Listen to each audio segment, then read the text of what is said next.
In this video, I'm going to be taking a couple of other videos that I did previously so that we can look at both how I design my own book covers and also how to get them in the correct format for uploading as a print book to get your wraparound cover. So where you get the template for your book based on your own trim size and page count, and how to download that template and put your book cover on it for free. So that will be the second part of the video, and there are timestamps below. First part is for those who want to see more on the process of how I create these book covers. And before I started this series, I always recommended people make their own book covers. But as I was scripting the first or maybe the second video, I realized that there are actually some good reasons not to. So I am going to get into that in a moment. But first, in case you're new here, I'm Carolyn Choate, and with my fiction pen name, I have made over $50,000 in royalties, mostly passively, by utilizing websites effectively. On this channel, I show you how both fiction and nonfiction authors can get more from their books with less work. But you can't make money from your books if they aren't available for sale yet. So this series is all about how to get your books published. If you're going the self-publishing route like myself, follow along with this playlist. And if you're not sure how to choose which publishing option is best for you, traditional, hybrid, or self-publishing, I have a video about that here. Okay, so the cons of making your own book cover. It can take a lot of time. It might not be a skill you're that interested in learning. You may not want to devote the effort and time and energy that it takes to learn a brand new skill when you'd rather be writing books. Fair enough. Being an amateur, your books might not perform as well as they might if they had a professional cover artist. However, vetting who is a good cover artist can be also challenging, and I can't give you a whole lot of insight on that because I always do my own covers. But when you are looking at hiring someone, make sure that you're looking at their previous work and deciding, does that feel right? Like, you have the knowledge as a reader, as somebody who has spent time looking at books. Does this style fit in? Does it look professional? Does it look polished? Does it look like how my book should look on the shelf with other books? I think that the main con of making your own book cover is that we as authors are very invested and focused too close to our story. We often want our covers to show a very realistic and accurate depiction of our book, and perhaps having very specific characters or showing a particular scene from the story. While a cover artist at a traditional publisher doesn't actually read the book. They don't have time for that. They get a summary and a brief about it. They get the genre that's going in, what the marketing team wants to say about it, and they create the cover based on what will grab the attention of the correct reader for that genre, and what will make the best reader for this book stop and check it out and be curious about it, which may or may not show as accurate a depiction as you would prefer. That is a skill that can be developed, but it might be especially challenging for us as authors, again, because of our deep personal connection to the story of these characters. Pros of doing your own book covers is that you don't have to pay for it every time. You learn a new skill, which I love learning new things, and you can really get exactly what you want, for better or worse. And of course, you can always start out with a cover you made yourself and then upgrade in the future, bootstrap your way to a cover designer, maybe with a new edition or even just refreshing the covers. I think when you're doing your own cover, the most important thing to remember is the readability of the text is going to be the most important. So anything you can do to make the text stand out, contrast, a box behind it, a shadow, any kind of effect that makes it very easy to read. When it's small on the internet screen, you really want it to still be visible and easy to read. So that's going to be your first priority. All right, so I'm going to roll the tape, and next up you'll see how I do this process to create these book covers. And after that, I'll show you how to get the exact dimensions your wraparound print cover needs to be, and how to put the cover that either you create or that you get from a cover designer in there using a free software. Let's go. Hello, hello. First of all, I am in Canva. For the Amazon ebook cover, I have a width of 2560 pixels by 1600 pixels, and you might need to adjust that for different platforms, and you can easily resize it if you have the Canva Pro. That is not right at all. That is backwards from what it was supposed to be. What am I thinking? 1600 on this side. Much better. That looks like an ebook. I happen to have a cover that I want to work on, and I've been working on it and I hate it, and I'm not going to show it to you because we're going to start from scratch here. I have a plan to do a collection of a few short stories that go along with my Cedar Harbor small town hockey romance series. So the first thing that I'm going to do is a little research on what kinds of covers might work well for that. I'm going to make a prediction that it's going to be very cartoony, that it's going to have not real people or stock images of people. It's going to have like images of cartoon people. We'll find out. Head over to Amazon and say, see what that brings up. Bundle. I mean pregnancy. Okay, I hate that, so I'm not going to imitate that. Okay, this says it's a bundle, a box set. All right, my prediction on that is wrong. Cute, but I don't think that's quite the right style for my small town. Something along these lines might be okay.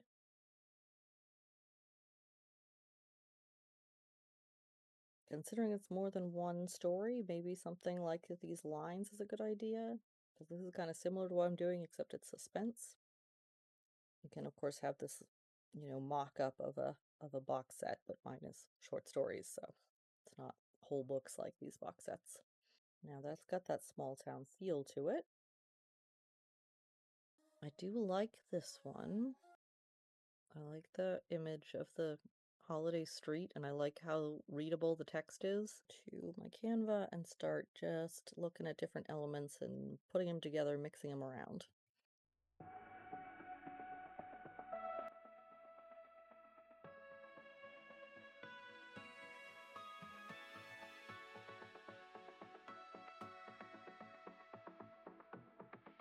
Let's see how it looks if I brighten it up a little.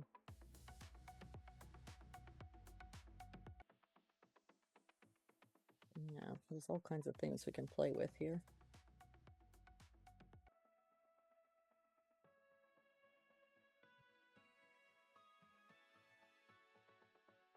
And that one's pretty cute. And some of the effects you can do that are in Canva. Obviously, like, you can put a drop shadow on it.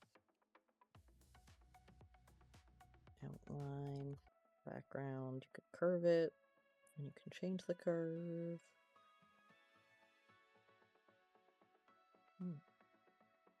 Thick, it's very cute, but it's not very thick to be visible. Ugh.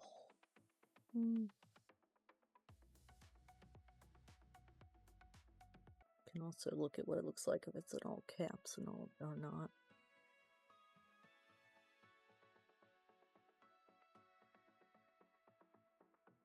Alright, let me leave it at this for now, and then I'll also change these to that.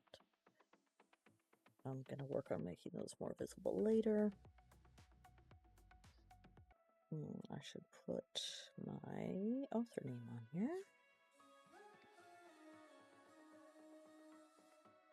I don't want to have too many different fonts, but I'm not sure that's the best one for that either.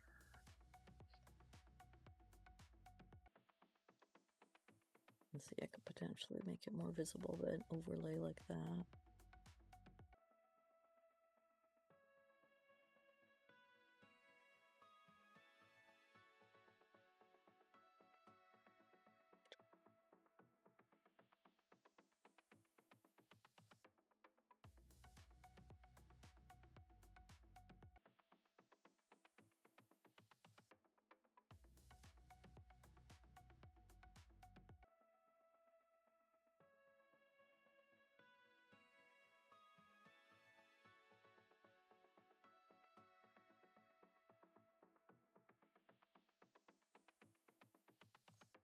What would that look like on here too?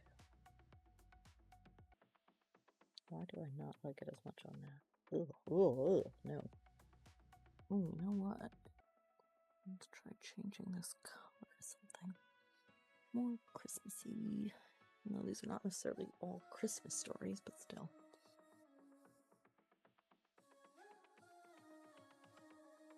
Yeah, I kind of like that basic idea.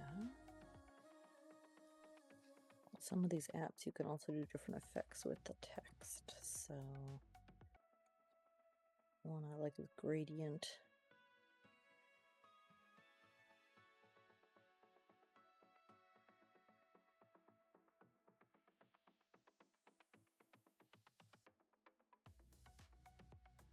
You can like move it around to change how the effect is, so that can be nice.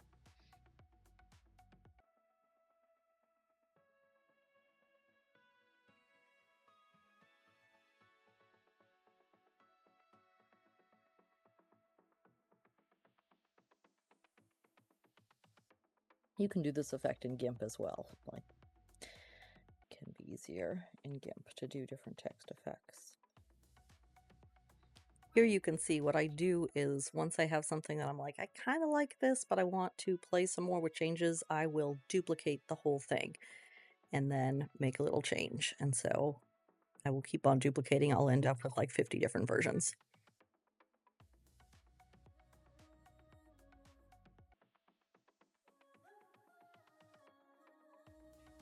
Okay, so my top priorities with these things are that the fonts are legible, that the whole thing looks coherent, and also that it has some depth to it, that it doesn't just look like flat things stuck on top of each other. Still have a lot ways to go with this. I'm starting to really like this. Obviously, I'm liking how this looks with the sort of invitation sort of look to it. I think I'm going to try out some different images in the background. So I've only looked at photos. I'm going to take that out. And you saw that I look up things like light under graphics, and there's all these things that you can sort of put subtly behind the text to help make it more readable too. So let's try looking up New England winter, and I want to look at, yeah, graphics and not just photos this time. That is not what I thought I was going to get under graphics. For some reason, everything New England is always just fall. Come on, where's the snow? We have snow too, I swear. This one is pretty good, but like this looks too realistic. This doesn't look like cute, charming romance town USA, you know? It's too much of a city. It's alright. Okay, so like this kind of thing is what I was thinking.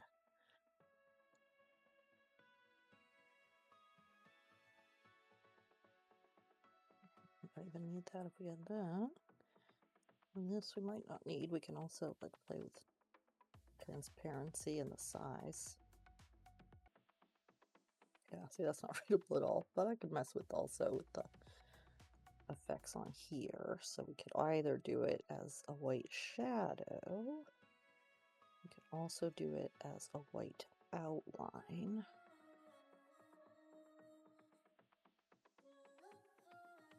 Still not readable, but that's pretty good. And now I think this invitation thing doesn't look as good. Like it looked pretty good on here, but if we do it this way, it does not. So yeah, this is like a very different option if I do it with the cartoon kind of look, but I feel like that matches the genre better.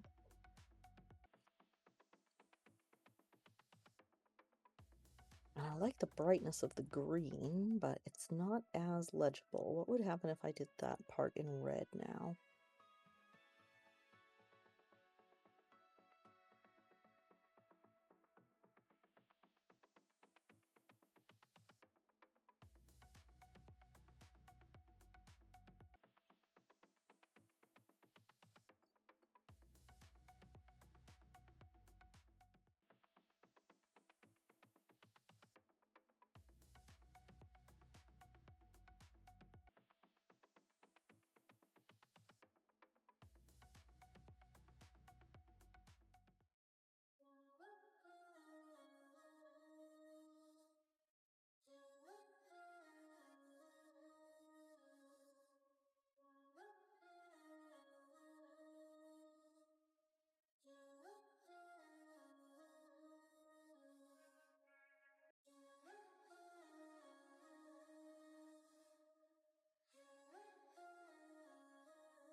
That's like a watercolor. I could take it in a whole different direction.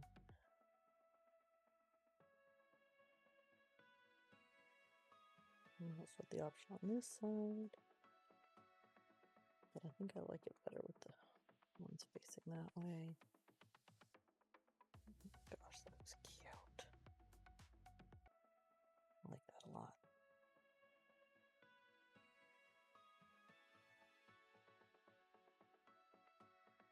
All right, let's go back to that cloud thing we had.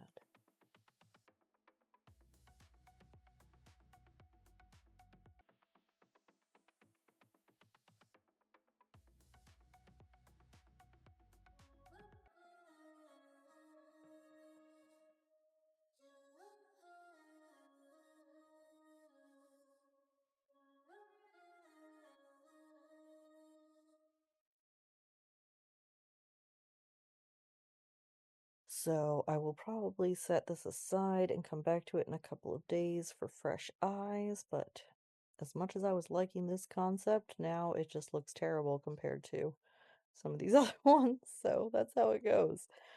Keep trying things, keep iterating until you get something that you look at it and go, yes, that looks professional, that looks like it belongs. And you can do things like Googling text effects for fantasy covers and things like that, and then look up how to do that text effect in Canva or in GIMP or something along those lines.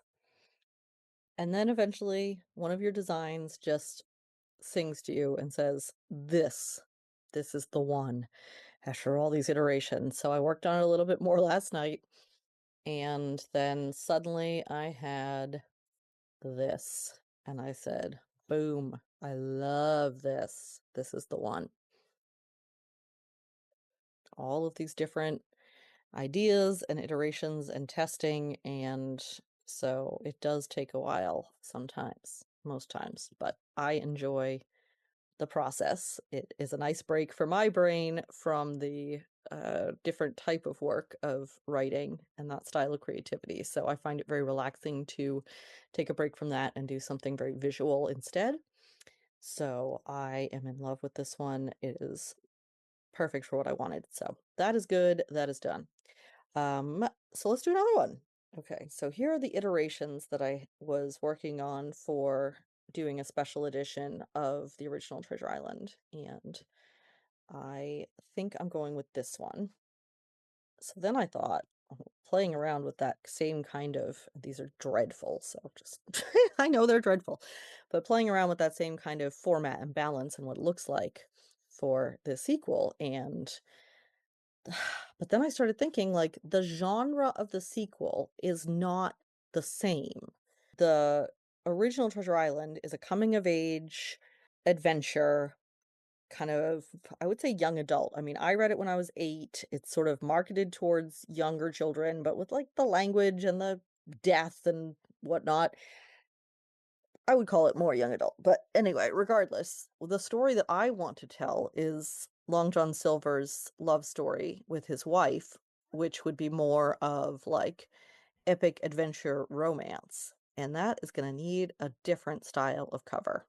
So I think I'm going to look at some of the romantasy covers for inspiration, maybe like a big background picture with the title text over the top of it in like a big, beautiful, beveled kind of font with lots of like movement and gradation in it. You'll see what I mean. So I'm going to work on that concept and see what it looks like. And you can see a different style of cover that I come up with based on the style of the book in question. Okay, so I've been working on this concept of the more romantasy style cover, and basically it's the same process of just test things and iterate hundreds and hundreds of times, making tiny changes. And I do spend hours doing this. I think it's really worth it to get an awesome book cover. When it sings, when it hits just right, it sells itself in a way. So really, really, it's worth taking a lot of time to do this. A bunch of them that I knew were not working, so now I'm just sort of playing around with these. So you can see this concept. I don't know if I want to put the people on or if I want to have the ship, but the concept of this big flowery text that has a lot of dynamic brightness to it, like metallic and shining, like romantasy covers have. And of course, I was like, oh, well, his name is Silver, so it has to be a silver color. The first thing that I did to achieve that effect is in GIMP. I downloaded oh, I think I already deleted it, but I downloaded a page of just a silver effect on Canva. So something like that. I just downloaded a full page of that. And then I came over to my GIMP. Now, this, as I said, is a Photoshop like product. It is free, it's open source, it's a little challenging to learn how to use and figure out what all the buttons are. I don't use it as much these days because Canva can do a lot of what I want, but there are just some things that Canva is not quite up to doing. So let's see if I still have it. Actually, I'll have to start here because these are all different fonts. Fonts are super important, like super, super important to the look, right? So I was like, I really like this script, but I don't know that I want the whole thing to be script. And so what I ended up doing was putting the J and then adding each letter, did like that. And then this one, which text did I use for this one?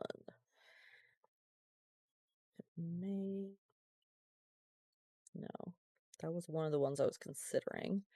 Definitely not.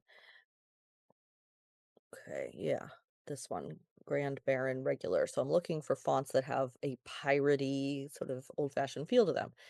So I did that as two separate things, and I eventually actually did each letter individually to really light it up exactly how I wanted. What I'm gonna do now is download this, just that page with a transparent background. I am gonna go over to GIMP and open it here. Now I am going to also upload the plain silver background. Have that in my downloads, or if I cleaned it up. No, I still have them. So I had 3 different options here. So I'll pull in this one. Then that becomes its own layer. See if I remember how to do this or if I have to look it up again. But it was add a layer mask, white full opacity, and then, or no, I think I had to select alpha to selection first, right? And then I come over here, copy this, paste it to the layer mask, anchor floating layer, and then, yeah, and take that visibility off that, and there we go. Now we have used that texture on the font. This was only the first step. So I'm going to take the background off, and this was an issue because once I took the background off, it no longer quite worked. It needed the white, but I don't have the same fonts in GIMP. So what I'm going to do is put white behind it. So I'm going to export this as a PNG again. I just looked up how to do this, how to make a metallic effect in GIMP and got instructions. Now I have this exact thing, so I'm going to change the background color here just so I can get a sense for it and change this to white. And then I will upload what I just got. I'll bring it to the front. So right now it doesn't look very silverly because it doesn't have the white behind it to really make it look silver. So that's why I've done this as white, and then I'm going to make it the same size and lay it right over the top. Pretty close. So once I had this, I felt like this still doesn't really look like metal, and it doesn't look dynamic enough. I am going to make 2 more copies of this. I will group this and make copies. The first copy is for putting this right directly on top of as much as possible, and I can zoom in to make sure. And if you hold down the control, at least on my Mac, it makes it so the guidelines kind of disappear so you can get more accurate. There we go, and then I can group those if I move this out of the way and go like that.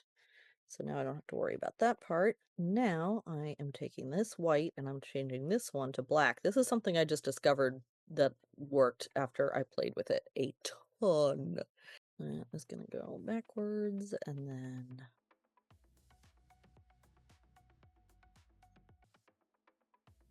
I'll give it a pretty dramatic drop of shadow if I remember correctly from what I did before. And then also this one as a drop shadow. The black on top of the white worked well.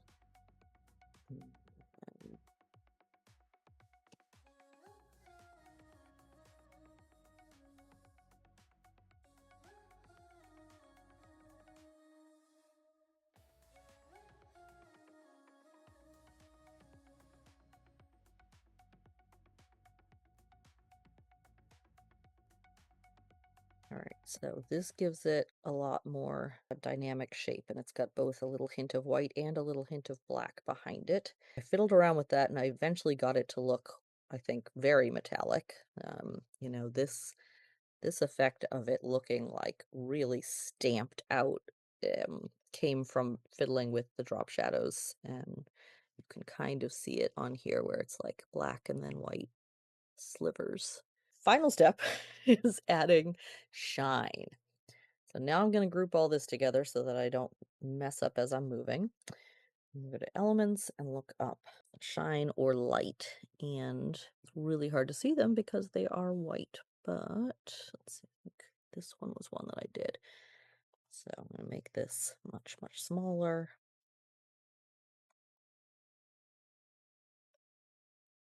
And take some of the transparency off. Yeah.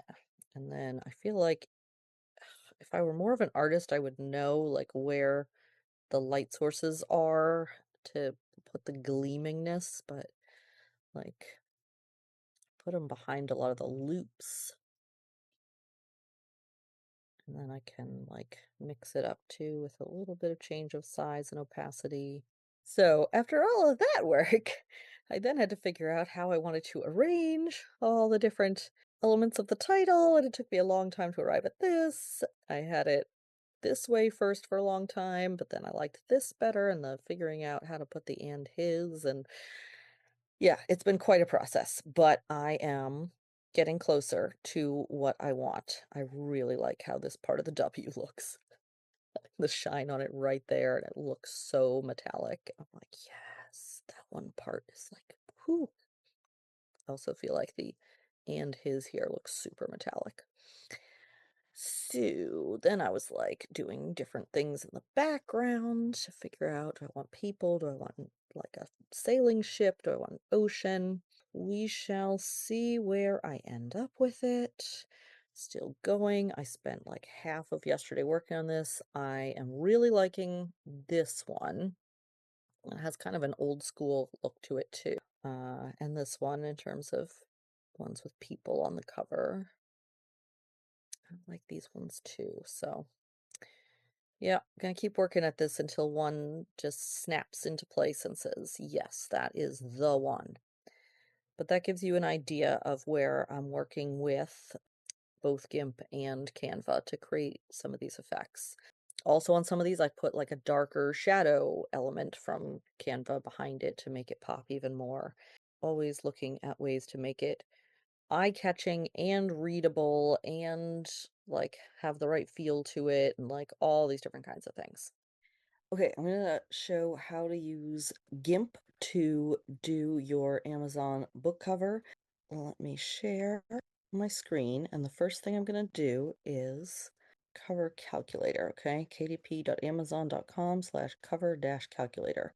I'm doing a paperback, I'm doing black and white. I like white paper, left to right, inches.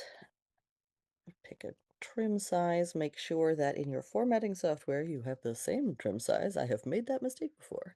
Page count, I don't have one, so I'm not doing this for a particular book now, so I'll just put one in, but you put in whatever page count it is. And here you go. So what you're going to do now is download that template. That is going to come in a zip file. Open that up. And here we have a PNG and a PDF version. And so now I'm going to open my GIMP. I'm going to open up the one we just got, the PNG version. And here it is. Okay, so now the layers part is over here, and that's going to be really important. It gives you some instructions here, so it's showing you that this is where the binding is, this is where the barcode is going to go, so don't put anything here. And then the pink area is where things might get cut off in the trimming, so don't put anything important there. That's what it's saying there. Okay, so I am going to minimize this a little bit and find a cover to put on there. So let's say I'm doing for this one. And then, whoops, on the wrong tool. Okay, so we want to be on this tool for moving. I'm gonna put it here. And then this tool, there's a few different things under this menu. This is something that has changed over the years, so they're always doing different things. But right now, we want to right-click that and go to Scale. Grab that corner and pull it out. Okay, so you can see here, this becomes two different layers. This is one layer, this is on top of it. You can move things around, you can move layers up and down. I am going to create a new layer. So I'm right-clicking here, and I'm doing new layer. It's going to start out transparent, which it doesn't, you know, you can change that, but I don't care. I'm going to be changing it, but that creates a new layer that is the size of the full thing. Now I'm going to go to this. Well, first I'm going to make sure that I'm on the color I want. So this is the background foreground color. So usually it's going to be this one. So here, if I wanted to grab a color from here, and these are just black, but let's say I wanted to use this orange from the background. Then I'm going to do this bucket. And since I'm on this top layer, when I hit the bucket, it fills in everything on there. Move that down one. Okay, so now I've covered over the template part, but I still need to see the template part, right? So what I'm going to do is change the opacity, which is right up here. And you can do it with this button, or you can also just drag like that. So, okay, now I can get a sense of what is behind it. And then I can use this text tool to write the back cover description and the spine text. And let me show you the spine text because that's a little funky. So first I'm going to change this color so it's not the same color as the background. The fonts are in here. You can add your own fonts, I believe. I haven't done it in a long time, but I think so. And you don't get a very good preview of what they look like either, which is a bit of a shame. Let's say whatever that is. And 62 is tiny. So here you have down at the bottom here, this shows the actual size. So to see the whole book cover at once, you're only at 12%, but let's say I go to 50%. Yeah, it's still tiny. It's a little bit hard to get a sense of what it's really going to look like, and some of my covers have really tiny text by accident. So you can't do this. This just changes the size of the text box. So you have to double click to highlight it and then, you know, change things here. Change things dramatically. That's too much. So anyway, you can copy and paste in your text and then change that font around. And then for the spine, so let's say this was going to be the spine. What I'm going to do is move it. I'm going to grab this moving tool, and this is a little bit tricky. You have to make sure that you're actually on the text, or else you'll end up moving the whole layer behind it. So I'm going to very carefully, am I grabbing the right thing? Yes, okay. I'm going to bring it over here, and then I'm going to rotate it. So this is the same as the scale tool, but here now we're going to rotate. And get it sort of close, and then do that. And confirm it by hitting rotate there. Now again, grab it and grab it with that, yeah. And I'm gonna move it on top so I can actually find it. And, you know, line it up wherever I want it to be on the spine. So title, text, okay. And then when you're ready and it's all finished, then just put that opacity all the way back up. I know this looks dreadful. Orange is not the right choice. But then you go up here and you can export it. And then, name it so that you remember what it is. And Amazon wants it as a PDF. So you just put in the .pdf and it will do it. Might ask, does it ask yeah, it asks a little bit confirmation here. You can just leave all these settings the same, click export, and then you have your book cover.